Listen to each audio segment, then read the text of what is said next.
Hello and welcome to this webinar on green claims, how to comply with consumer protection rules. My name is Richard Colley. I'm a managing associate at TLT.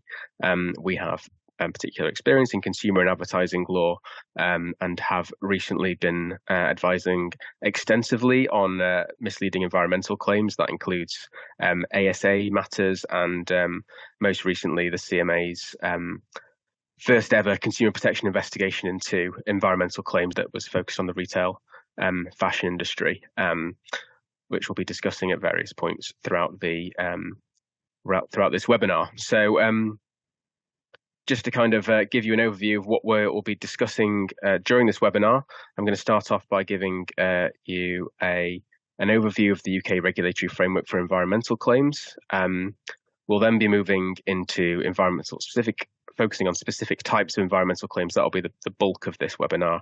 That's the sort of the practical advice that you will hopefully need when assessing and advising on environmental claims. We're then going to move into supplier due diligence, which is a particular developing and evolving area of the law in terms of what companies need to do to substantiate environmental claims that relate to third parties in the supply or value chain.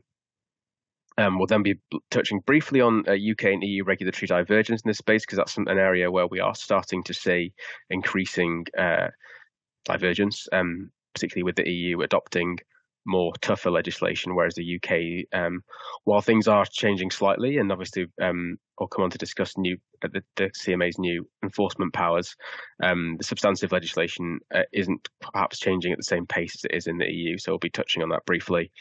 And then finally, we'll round off with what's sort of next on the horizon in this space, because it's, as I said before, it's an evolving area.